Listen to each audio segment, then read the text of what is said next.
Welcome to Austin, man. Cause we Austin, Texas, marching, stepping, hands on our weapons, cause boys be flexing. Daily in the game like a pin 'em off the chain. These boys are hard to tame, can't do nothing love it, man. Cause we Austin, Texas, marching, stepping, hands on our weapons, cause boys be flexing. Daily in the game like a pin 'em off the chain. These boys are hard to tame, can't do nothing love it, man. Well, I be crossing while in Austin and them boys gon' hate. Some boys be popping Trump, but I be popping tailgates. The trophy truck sitting on book, I'm about to get me. What's up, world? This is Albert Rideau, a.k.a. Mad Creole for the Austin Icon Podcast. Man, today I have a special guest, man. Me and this man have been probably in all the same circles and never sat down one time to just chat. So this ought to be real interesting. He is an Austin hip-hop pioneer, a true MC, one of the most well-known and gifted and celebrated MCs that rep the city of Austin and Texas, as well as one of the most educated brothers. Welcome to the show, Mr. Bavu Blakes. What's going on, man? Hey, thanks for having me, man. I appreciate the intro too. Oh man, you know it. I'm a fan, even though you may not know it, but I am. I'm a fan. I've been watching your career since day one. As soon as I saw you pop out, I was like, yo, this dude is on a different level, man. You on some diggable planets, man. You on some way, Man, I was listening, and the way I look at you is kind of like you rolled up into a bunch of different pieces of hip-hop because you like stoic almost. It's like you kept the real essence of hip-hop. And so I always would watch you and say, man, this dude, he's got a bar. He's got a bar lifted up there, and as far as lyrics. And so I was like, man, and your show is awesome. So I was like, you know what? If half the people could just get on that level, it'd be just a blessing. It's just, you're not just up there rapping just to be doing it. It has some kind of form to it. And like I said, it's awesome to see. It's just, a lot of people would I don't know, they just don't want to raise their game up sometimes. It kind of irritates you, but it is what it is. You know what I mean? So, that's very kind. Yeah, man. Oh, man, royalty. In my mind, it's just straight up royalty. It's some people that I get on here, and they don't realize that like Erica, she's royalty. Oh. She's royalty. Absolutely. I'm way back. I met Cass when I was 11, and so I've been touring since I was 11 years old. Yeah. And I say that on pretty much all the podcasts. I've been out there just moving around and shaking forever. Wow. But when I met him, he's like pretty much the beginning of hip hop as far as he's the one taught me how to sample. So I was already playing music and touring and doing stuff in school and you name it. And I met Erica when she was little, and I was touring at her school when I met her. Wow. So it's funny. So to see her at this level and be like, man, look what you've accomplished and look what you've done.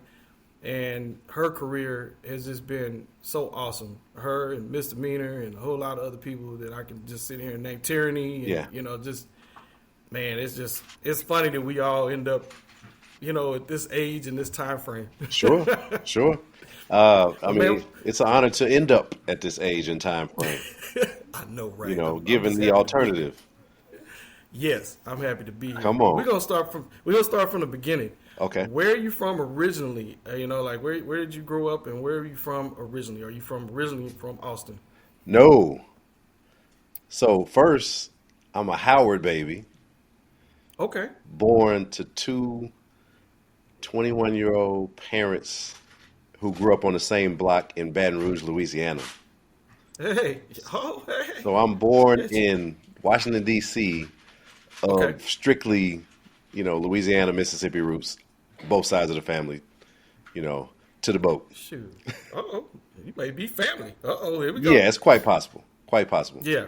Very much. Yeah, and so, I was born when my dad was getting a bachelor's and then a master's in mechanical engineering at Howard University.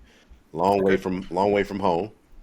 And then they moved closer to what was always referred to as home, which was Baton Rouge, Louisiana, by relocating to Dallas, Texas, specifically Garland, Texas, to be near this spot called Texas Instruments, which was hiring engineers from all over the country in the early 80s. So I moved to Remember that Dallas place? in the early '80s, and then I moved to Austin after high school to go to college here. Okay, Yeah, okay, yeah. okay. And which college did you go to? Like I don't know. Which college did you go to? UT Austin, the College of Journalism.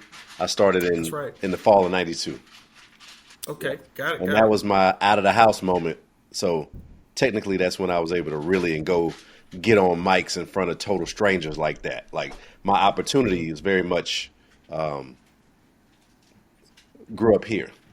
Okay. My opportunity as an artist, Mm-hmm. all of the serious opportunity beyond just you know trying to get the basics down. Yeah. Everything beyond the basics in terms of publishing and real shows and putting music out, it all started here for me. So, Did you what age was you when you got here? 92, I would have been 17. Yeah, 17? Okay, so yeah, you went to high school in Dallas? Is that yeah. or North you Garland kind High of School. yeah, so you went to high school the whole way in Dallas. Yeah, Okay, yeah. cool. Middle school too. Family. Family. Is there any other musicians in the family or, singers, songwriters, anything like that? Are you the only one? Singers in the choir. It's a singers in the choir. But I cannot think of you're such and such was a recording artist. Never. Just folks Yeah. who played in the band or the choir. That's it. Just regular. So what kind of started you on this journey as far as like your because man, your musical taste is a little wide. So I'm wondering where this came from. Like where did you get this? Well, I think, being naturally born a Southerner, but then growing up in essentially like a black history museum type of environment Right. as far as all the Right, right. books and the records and whatnot. So I grew up as a very young writer who understood a lot of aspects of blackness and black identity and black arts and black music. Like I had a very Right. black literature. I had a very well-rounded background in that. Gotcha. From the African-centered schools movement to the Kwanzaa movements around the country, like those type of movements, and then a real deep immersion in all things black art. And so when hip hop came around, I knew that was for my time, and so Definitely. I adapted to it like this is for my time. Gotcha. And it seemed like an opportunity to experience boldness and stand out in a way that I never had before. So as soon as it started working and people were really confirming that it was what I thought it was, I said, well, Yeah. let me see how far I can take this. And that curiosity just never left. So it was just being on that first generation to consume it and be native to it and just want to see where I could fit in. And being able to write and perform became the obvious answer pretty quick for me by the time I was probably in middle school, high school, Okay. Okay. talent show era. So then, yeah, talent show. I Yeah. was going to say, you must have been doing some of the PE and all that, Public Enemy or something back then. Yeah, yeah.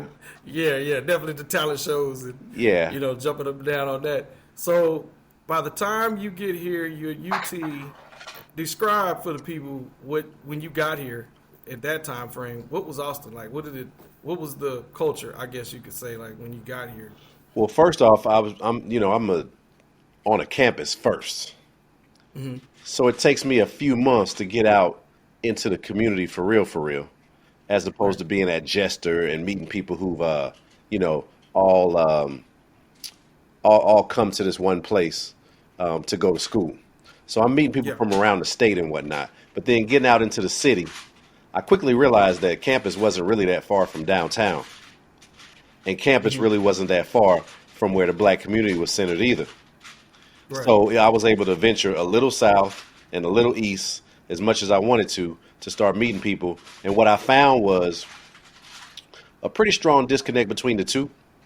Like there were a lot of things to discover as a new person, or find out about that were going on, all the way to not far from where I live now. One hub for meeting people and figuring out what was going on was that where the Mobile One still is, where Chuck's Barbershop still is. So Yeah. Loyola and Manor right there, or Loyola and Springdale. Right. All those streets are kind of the same to me. it's like I'm on Springdale, but then all of a sudden I'm on Loyola and Manor. But you know what I'm talking about, right around the corner from HEB. Yeah, right. And so that's where that was a real important spot. But to answer your question directly, I found that there was not a lot of acceptance for the culture downtown. This was in the era of like Hip Hop City, Catfish Station, and whatever else somebody could figure out for the amount of time they could figure it out. So from a student perspective, just kind of tourists new to town, it was like there's not that much going on.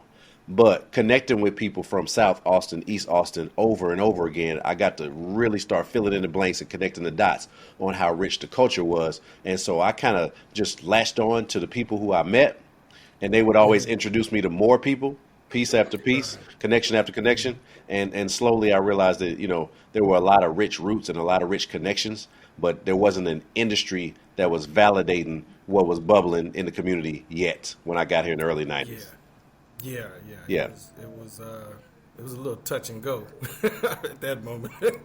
we was really. Yeah. You know, at 92, where was I at? Yeah, I just started the label. I started the record, the studio. Yeah. In 92 when I got back from the military. Yeah. And so once I got back, my first encounter that I remember is we went to Playland, and so I don't know what we were doing. We was there riding around rims and acting silly. And so when we get there, Candace Fresh is doing a video. I'll never forget that. And I'm like, who the hell is Candace Fresh? I'm like really just lost. I don't know what's going on. I've been all over the world. I was Navy and I was a submariner. And so I had just been everywhere. So I'm just cultured all the way out. I left the city. So now my mind is blown. So I get here, I'm like, who the hell is Candace Fresh? And then I come to find out that Candace is, well, first of all, she's my classmate. I just didn't know that she rapped. I didn't know she rapped at all. I mean, period. Yeah, so now what was the first kind of move that you made where you say, you know what, I'm gonna set this off real quick. Let me get in here and show off. Go to Catfish, try to snatch people's mics, try to get on mics, try to go where the mics are open. That was the groundwork. Okay. As far as breaking in as like an artist, it was mainly through Jamon, who used to cut hair over there on Loyola and Manor. Because he was the barber, the stylist, the DJ, the bass player, and all these things at the same time. And he also was acting like an executive producer with us and just telling us where to be in terms of cutting demos, doing photo shoots. He told me since I was a journalism student, you're going to write the bios. And it was our group paired with his group, which was centered around his family, his two brothers. They had a group called Disgruntled Seeds. We just kind of followed the instructions of what Jamon was introducing us to and who he was introducing us to. And that was one of the main folks, as I mentioned earlier, where that kind of became sort of the hub for us, was being over there with him and everybody connected to that barbershop over there, Shannon and Chuck and Dorian and all those guys at that time. That's when I was a pup and trying to come up and trying to cut a demo. And, 96 or so is when we had that in place with the logos and the bios and the photos. Where were you recording it? We recorded at a place called Audio Arts on South Congress. And then we also worked at Kaz's. Okay, there you go. At Kaz's, yep. Knew him from Catfish Station, and you know how he was. If he felt like you had something, he was going to keep in touch with you. I don't know how he could talk to all these people and provide so much for so many, but there's a lot of y'all, man, where y'all were doing so much, and I was a pup in the game, as they say, but I was showing a lot of favor in the town. And so that was my start, man, was almost like demoing myself, and then I'm still very much with a crew. There's no Bavu Blake's artists at this time. We're all paying dues as a big group of like 10 or more people, moving around as 2 or 3 entities. Huh? What was your rap name? Oh, well, I never had a rap name. Like, I just used my biological name for everything, Bavu Blake. So okay, got you. But I was in a crew called Relax. And so it was Relax and Disgruntled Seeds were the name of the 2 entities. And again, I mean, Jamon Horn, who was really from South Austin, I think they moved here from Fort Worth. He ended up being a major legend in the house music scene as well. But he was very much, like I said, the executive producer, just kind of calling shots. I was always one of many who had talent And I was definitely one who's willing to stick my neck out and make memorable things happen. But in all fairness, I was a pup, especially when it comes to music industry, music business. Never even had any releases until the year 2000 and moving forward after that. So it was all Gotcha. experimental for me Okay. in the 90s, just figuring out how to do shows and how to work in the studio and things like that. Got you. But So didn't you have was doing anything shows a out, lot. out. Yeah. Didn't Okay. have anything out until 2000. And that was, Got you. features. So nothing even of my own until 2002. So it was a process for me.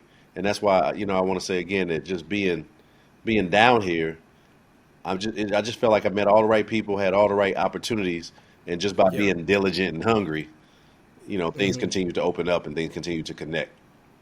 Yeah, Yeah, because I remember hearing your name early, yeah, and it was like, hey man, this dude, he can spit. yeah, I'm like, yeah, okay. Everybody says they can spit. Yeah, that sounds great. yeah, And then I think I either went somewhere and I caught a show. I don't know how I ended up where I was at. I might have been in Texas Union or yeah. Texas something. It was somewhere downtown, and I was there, and I had a bunch of people with me. And so I think I caught you. You had just got on stage, Hmm. and like you said, it was a crew. It was just a bunch of people. It wasn't really like Hmm. one person or. And you got up there and started spitting, and everybody with my crew was like, "Yo, what's that?"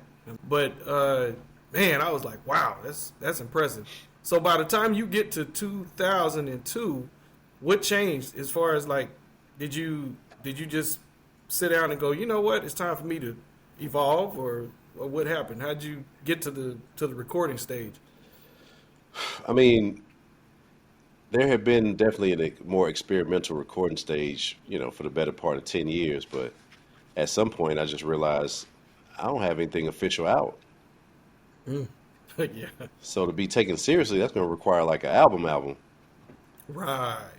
I've been on a couple people's 12 inches or compilations or, Hmm. EPs, put in a lot of valuable work with producers that are willing to invest their time, work with me. And, I also think I was a pretty good um, test subject if you're a producer. Yeah, Bring somebody in who knows what they're doing, they're going to make you sound good. And so it's kind right. of that mutual workshopping type of vibe with a lot of different producers and DJs. But eventually it was just like, I need something out. And Yeah. so while we were doing the Hump Day thing downtown and had a big, a lot of attention and a lot of movement, around, this a lot of folks from around the city were, and even around the country, were converging on that one spot. I was like, so now's the time, right? Hmm. I spent some time out on the Cash Money Rough Riders tour, Okay. and so just really observe. But as a writer, as a journalist, but Okay. going to every show, night in, night out, every city, and observe that for a while, and said, okay, I need to finish this album. And so That's a when hell of a tour too, boy. yeah, Ooh. yeah, it was crazy. I had started the album, then went on that whole tour. So that's first quarter 2000, and then came back, and then I said, I got to finish it, got to finish it, got to finish it. And lo and Okay. behold, everything's ready, mixed, mastered, packaging. By the grace of God and a lot of great friends helping to support it, helping to put money in, bringing in, more talent for it. It was very community sourced. A lot of people from school and kind of UT, excuse me, school as far as UT, but also Austin, in general, just Hmm. putting in on it, supporting it like I'm behind you, I got you.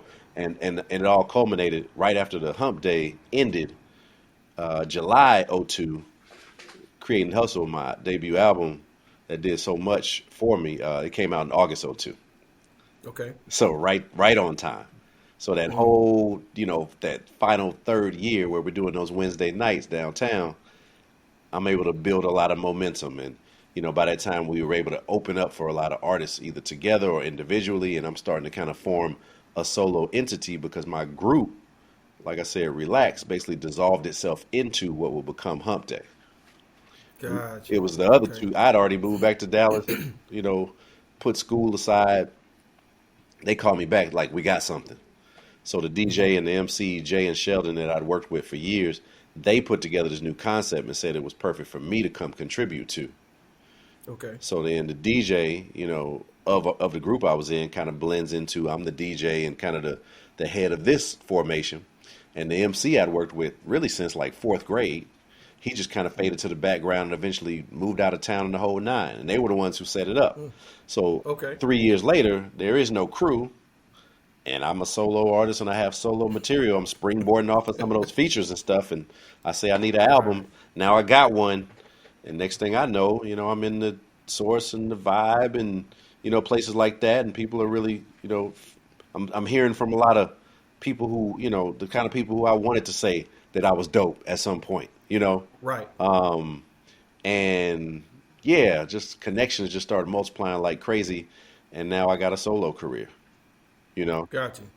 So then after that, then let's say we fast forward to probably about the mid 2000s. Mid 2000s, yeah. So then we get in there. Because by that time, like I'm not sure exactly what time frame. I remember. Is it called Who Kid? Is that what it was? It was the mixtapes. Yeah. What It Do, family? Yeah, the What It Do family. Oh man. Now that was fantastic.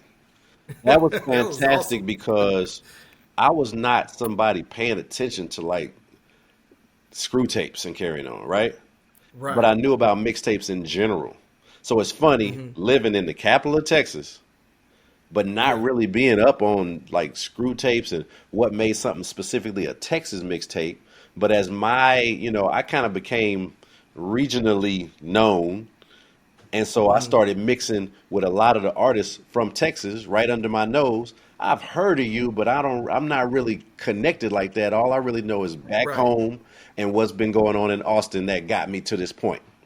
So Correct. I start mixing around and seeing, okay, what feels like native to Texas in terms of contributions to hip hop culture. Because of course, I know about UGK and real obvious stuff. Yeah, screw. Yeah. But when I'm starting to meet what's going on in Houston, as far as like I don't know, for a reference point, let's say Lil Kiki, right? Right. So I end up working through Rapid Rick with Magno and Charlie Boy and the Rhino, over and over and over again, right? Right. On this mixtape stuff, and it was a real good experience for me because I had to be truly myself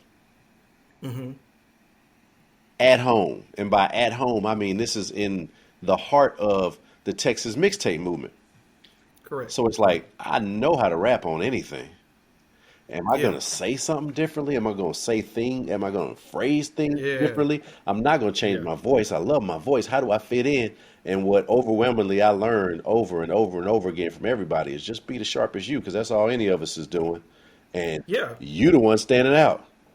Yeah, that's what I was gonna say. So- I remember thinking about that. And I was like, Charlie Boy, and I was like, okay. And then the Rhino. And Yeah. I'm in my mind. I'm putting it in. I guess my mind, my producer mind. Yeah. The musical side of me went one way because I know what the music's gonna sound like. Yeah.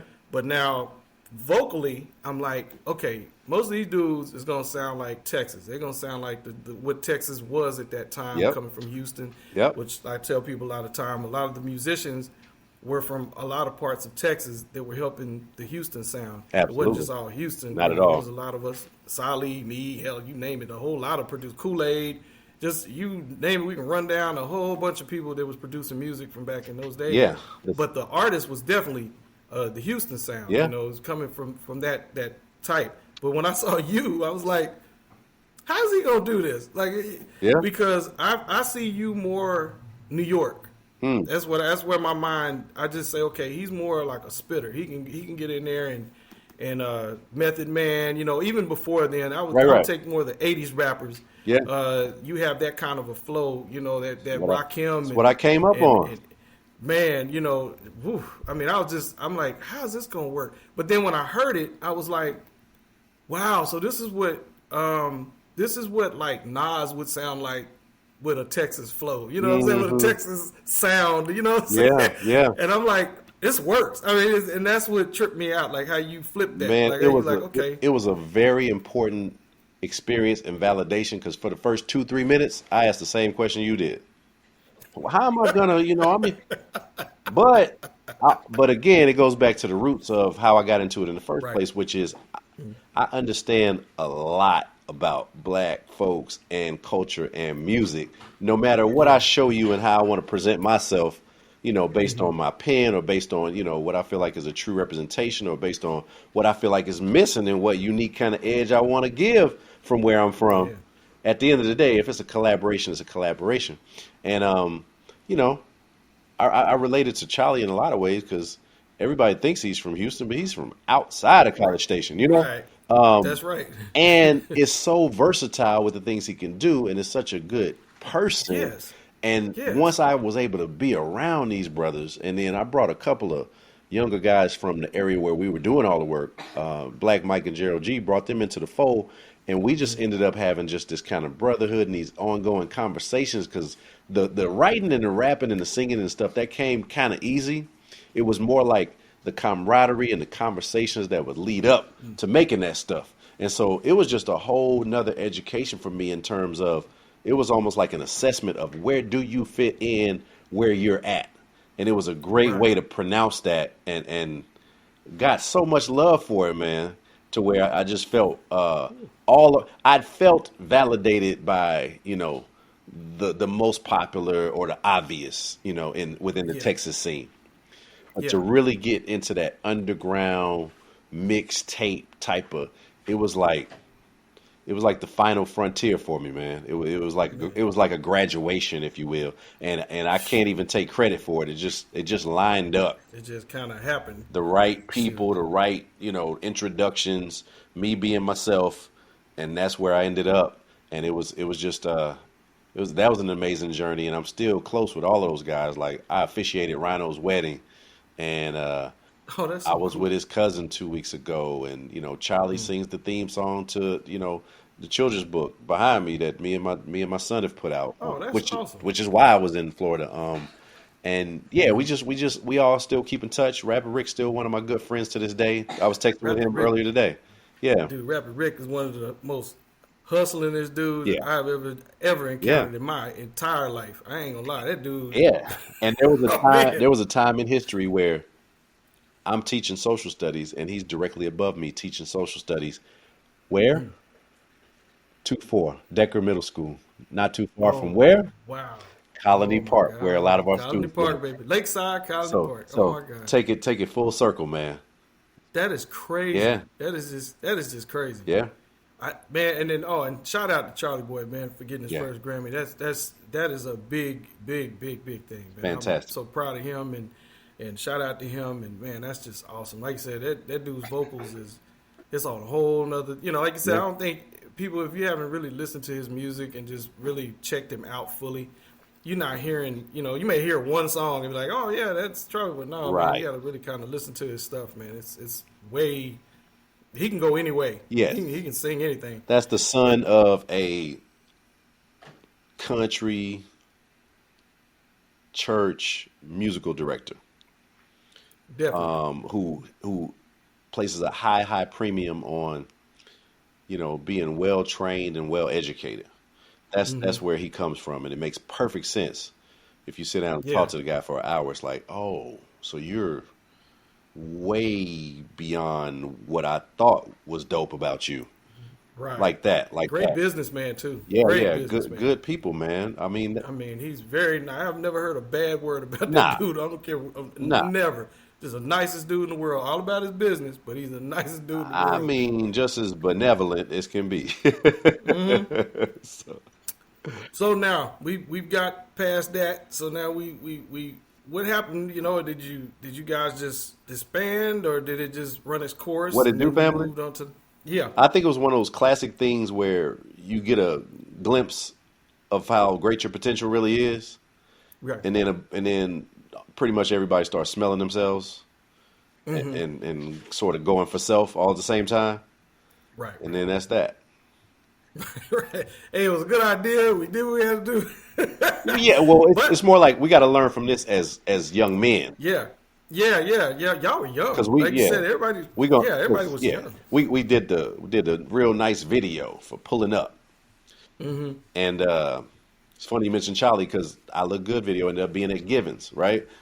Yep. But we did the video for Pulling Up as What It Do Family, started traveling around a little bit as What It Do Family, getting, pretty good money for a show. And that's all it took for us to all start smelling ourselves. And, well, what about my, and what about my, and what about, so it's basically like, Yeah. this is over. Hmm. But God willing, we'll be able to take the lessons from it and reflect on it and, not like hate each other Now, long term per se. And no. and that's not what, and that's exactly what happened is, folks fell out for Yeah. years, depending on who it Yeah. Yeah. is. Yeah. And Yeah. other folks didn't. But lo and Right. behold, nobody's tripping now. And I know I Correct. got my lesson out of it, three, four Right. times Right. over. So I think it's fair. Like, I'm not speaking for anybody else, but that's what happened. Right. Right. Business wise, how were you at that moment as far as like you said, publishing and your royalties? Because by that time, now you on a whole nother level dealing with that. It's mixtapes, but we should be getting into that era now where you like, okay, now I need to be talking about my business Yeah. as What far as the music business. I think that I really focused on working with people who were real solid about that. Okay, So at the good. same time we're doing What It Do Family, most of my published works are with Hydroponic Sound System out of Dallas, Symbolic One, Strange Fruit Project out of Waco in Dallas. Who else was I working with heavy during it? Those are the main two is S1 and Skin and Hydroponic Sound System. So you Gotcha. go through these albums that are well licensed Good, and well good. distributed.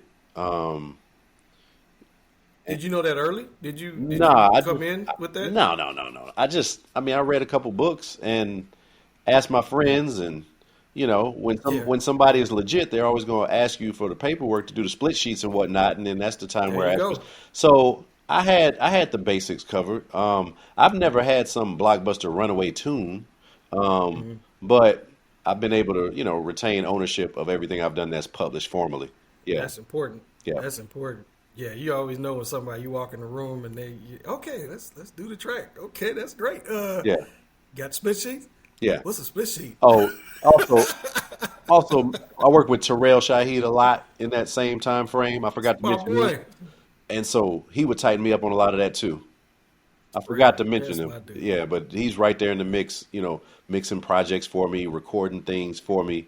That's another talented dude. Yeah, collaborating with me as well. Yeah, so I definitely want to shout him out too, Yeah, because man. that's one of the people I learned from most definitely. That's my dude, man. I remember him coming to my house when I don't know, man. I think I just got back. I just got back from military. He had I forgot, sampler. And it was in 90, yeah, 91, 92, something like that. And Yeah. so he brought it to my house, and he was playing this James Brown, this loop, and he kept repeating it over and over and over again. I'm like, man, leave the board here so I can play this, because I had no board yet. He's like, all right, I'll leave it here, man, but I come back. I'll bring my sax. I was like, yeah, bring your sax, come back. So then he come back, and we sitting here doing it, and then John came over, John Robinson, he come over, and he trying to sing and sing over the whole damn beat. And I'm like, dude, it was so awesome back then. And Michael Wynn, I remember he used to play bass, and they had a little group, and they used to go down and play. Oh man, it was such a awesome time. Man, that dude is talented. When I Yeah. say he's talented, sing, man, play it, damn near anything, any instrument he wants to put his hands on. Yep. He is, man, super talented dude. Yep. Super talented for sure. So let's get now we passed that point. So now I guess we'd be at the end of the 2000s. So we coming to the end. Yeah, I'm Or close leaving. to the end. I got married. I'm leaving. I need to get away. Okay, so you're leaving. Yeah, I moved to Long Beach, first quarter 2010. Oh wow, California. Yeah. Okay. Oh man, that's the Weird home thing front. is, yeah, the weird thing is a lot of people, I run into people to this day and they're like, I thought you still lived in California. I'm like, bruh. I was only out there for like 2.5 years. Um, I left too. They do the same thing. Man, you're in Cali, dude. I'm right. living right here. What's wrong with you? Yeah. But, I mean, returned with a son Okay. and returned, I was able to connect with some cool people out there, but Yeah. something happened to where I just kind of devolved. Well, I know what happened actually. I wasted my time in a management situation that wasn't fruitful. The whole time I was out there, it was good for connections, but they weren't pushing my music. Yeah. And my wife was finishing up her PhD, and we had a Okay. son. And I feel like I devolved my relationship with music for a little while into it became a little more transactional. Like, I know exactly what you feel. yeah, Yeah. what are you doing Yeah. for me type of, and which is not Right. that's not really me and that's not really healthy, but that's something that I experienced and I don't regret it. Like that's just what happened No. in the twists and We turns of all go life. through Yeah, that. yeah. If you stay in this business long enough, we all go through it. I was really trying to pump the brakes and stop making music, which is completely impossible. Yeah. But that's something I had to figure out. Something I had to figure out. And then I got back, and in my mind, I'm about to be 40. I'm back in Austin. Yeah. What am I going to do now? Right. And I realized, well, I need to be an educator. I need to be Okay. a speaker, and people keep tugging on me to do music stuff, so I'll just do that for now. They want me to Right. play MLK or they want just outdoor stage type of I'm just seeing Yeah. like what is this place, what naturally kind of comes in, and what are people expecting or asking of me that I'm willing to do. So I just kind of put it on that level and really focused on the classroom and the craft of education. And then within a couple of years of going into the classroom, got recruited into like a master's program back at UT again, for Okay. leadership and education. And so that was like this whole another journey that I do feel like my experience as an artist, my experience in hip hop culture, it definitely pushed me forward like crazy. As an educator, as a speaker, it's way easier to speak a cappella than it is to rock with a DJ and some singers and another MC and a True. band. And, there's so many things you got to listen to compared to, if I'm giving a keynote, Yeah. I can forget what I'm talking about and pause for a second and it seems deep, you know? If you're doing a rap concert, you just fell off. Yeah, DJ, everybody look at you. Okay, what you meant to do, dude? So That's one way to look at it. all those adjustments of how to stay true to myself and best support my family is what I've been, moving Right. through, really for the past, my son is 12, better part of the last Yeah. 15 years is just figuring out how does this all fit together, and what's priority. Yeah. Yeah. So it's Definitely. almost been just appreciating the journey. I haven't really Right. been pushing anything with any great force, but still have some, collaborations and things that pop up that I'm proud of. Right. There's just always something dope to work on and put out, and so I keep doing that, but with nowhere near the frequency and the high volume of back in the day.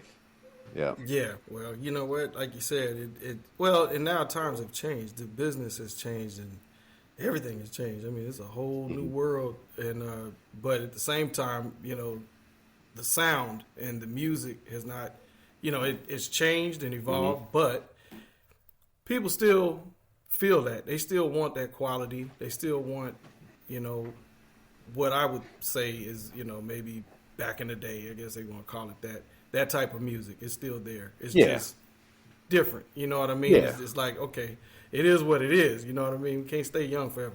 Well, and it's just gotten so big. As I say, hip hop has Oh yeah, it's huge. it grew up, and so there's a whole lot of everything, and there's a Yeah. whole lot of room for a whole lot of everything, and Definitely. that's a beautiful thing. That's awesome. Yeah. Yeah. You 'Cause can do we- whatever you want. Yeah, and that in the '90s, going into the turn of the century, the early 2000s, it was like, do you do this or do you do that? And what kind of Right.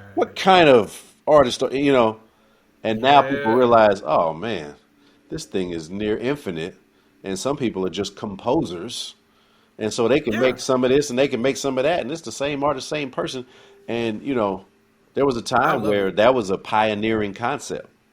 I love it. Yeah. I love the openness. I love the Yeah. Yeah, do I miss the what do you want to call it? It's kind of weird. Do you miss the constraints Yeah. of being with a label or having I guess one or two outlets, and you have to fight. Everybody fighting for those one or two outlets. Right. You kind of miss that because it's like iron sharpening iron. So you know whoever's the best is the best. You're like, yeah, I want to be that person. Right. But at the same time, there's a variety now. Mm-hmm. You can literally just do whatever comes to your head. Yep. And people may like it. Yep. And that's all we ever asked for in the first place is that I don't want to be put in that. I want to just let me do me. Let me find me. We wanted an A-Town variety. That's all we wanted. Yeah. That's all we wanted. Yeah, that label was a trip. You have no idea. I spent so many years just recording and man, it was funny. Tyranny was on here, and he was like, "Man, you was like No Limit. You was putting out songs every 5 minutes." And I was like, I never thought about it like that, but yeah, I guess that's a good way to put it. That's what it looked like. And I'm like, I'm not doing my music anymore. I'm doing everybody's music. I don't want to do everybody's music. I want to do my music. So I kind of did the same thing you did. I had to take a hiatus. You know, after a long while, I had to just shut it down. Right. And then leave for 13 years and just say, I need to figure out who am I? Like, what am I? I mean, I don't remember who I was or, you know, what was I like back in high school or who was I when I was touring and do I even remember how to play, you know, for me.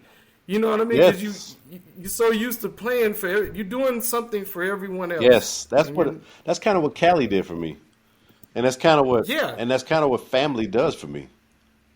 Yeah, me too. Is I can separate myself from a given context. There you go. Because sometimes you can conflate the two. You know. Yeah. Things I think are me are just me in a certain place or a certain environment, a certain context. And I want to be clear on what is the eternal me, you know, compared to like the situational, environmental me, because it's not the same thing. It's all related, but one of them is always going to be there. Mm-hmm. So I'm glad you brought that up because that brought that back to mind to me that's what really changed. I think in that final stage, you know, the late 2000s and then 2010, I'm out, come back, never quite the same. No, well, I shut it down. I shut it all the way down. I didn't That's do wild. any music. 13 You years. didn't see me at all. Period. Oh, I do man. have one question for you. Why not in HBCU instead of UT? It's interesting you say that because I'm the only person in my family that does not have a degree from HBCU. Yeah, Two I thought parents, about two that when you said sisters. parents. The first time was for the scholarship and really just not even doing that much outreach. I thought I was going to Howard at first. Something went wrong with my application to where I didn't get accepted. So then I went to UT because it was free. As far as the second time around with the Masters, it was just right here in town. Mm-hmm. So I didn't even think twice about it, you know. Right. Had the connections to go into that as somebody who never had the grades, but they still wanted me. So I said, all right, I'll do UT again for sure. But the first time, it was all about it being free. Yeah. Hey, I was wondering. I'm like, man, you have a lineage. You got family that normally it just continues. Both, I have one sister that went to Southern, one sister that went to Howard, Dad went to Howard, Mama went to Southern. Yeah. Man, I really wish I really wish I had the mindset that I do now. I would have definitely went in. I'd have definitely went to one of the black colleges. Maybe. Yeah. But, you know, military was my best option. I was getting in trouble too much, so I had to. LBJ was just couldn't hold me. Right. But you know, other than that, so now just currently that's what you're doing. You're just educating and doing your thing. Because I see you online all the time, and I seen a podcast now. What's going on with the podcast? Because I saw a little KZI thing, something behind you or something with Casanova. And what's going on with that? I'm testing out, you know, interviewing and things of that nature, and trying to set up something that I can put out consistently. So no news yet, but very soon I should have some news about that. But I'm, you know, nothing to share yet. I've been interviewing people since I was a little kid. Yeah. And that was why college was free. It's because I had such a extensive background of doing journalism. It wasn't the grades; it was the portfolio that actually got me here to study. And so I've never been able to let that go. You know, even at the height of my music, I was doing a like a R&B and jazz type of video show here in Austin on a TV channel called Emcee Television. So that's just something I can't really stop doing. I did interview Kaz, and I've been interviewing several people, and just trying to set it up in a format where it can be consistent. And being back in the classroom right now, I'm a sixth grade teacher as well, so it's just a matter of finding the right balance to where I can commit and not start something I can't finish, and end up pump faking a bunch of people because I don't want to be that guy. Right. Yeah, this podcast thing is different. Yeah, it's a different world than music. Yeah, I'll tell you that much. It's a little odd and weird. That's why fantastic. I like this format for me. Yeah, it's fantastic. It just requires a very diligent and specific process to keep giving people the same routine. That's right. To where they know what to expect. And, you know, depending on how your life is set up, that can take some time to really be able to ensure that you're going to be able to deliver something consistent for people. Because so many people. So I can, see, you retired. I'm unretired. But so many people have false starts when it comes to, you know, my podcast, you know, so I'm trying to, I don't want to do people like that. Yeah. No, but that was a hell of a little intro you did there with Cass. You had me thinking for a minute. I was like, man, is he, you know, is he cool? Herc? Is he? We naming all these old dude. What would he be like? And I'm like, and you know, I was really intrigued how everybody was throwing in what he would be or how he would be. He did say no initially to that question, by the way. Oh, he did? Oh, yeah. Okay. Oh, yeah. Okay. Yeah, well, you know why? Because, you know what? I've watched him over the course of this time, and he's one of the dudes that do the work. Yeah. He's a worker. He's not the, hey, I did all this, I'm this dude, pat me on the back, da-da-da. That ain't him. No. And all this attention that he gets kind of throws him off a little bit. Yeah. It really makes him uncomfortable. I believe he deserves all the credit that he gets. He deserves every last bit of it. No question. You know, I wouldn't be able to sample if it wasn't for him. So I don't, you know, I appreciate him, you know, taking a little kid that just was getting on his damn nerves every day. Anytime I saw him, anytime I could catch him, you know, hey, how do you do this? And he just, little boy, I mean, that's the irony for me too. Is, you know, I was explaining, you know, mid '90s, starting to get into the studio, working on these demos and stuff. But ironically, what we went to Kaz's house to do was my first solo song. So, cool. The irony, you know. Yeah, it's just he's the glue. He's the one piece that everybody can. It's so awesome. Yeah, I know it just makes him uncomfortable, but I love it. Yeah. But man, I know you busy. I know you just was flying all of you. Was hell like you was doing some touring. Yeah, you just took off and just took. I gotta go. I'm gonna go to Florida. Boom. I had to go to Florida, man. Once in a lifetime opportunity, so we took it.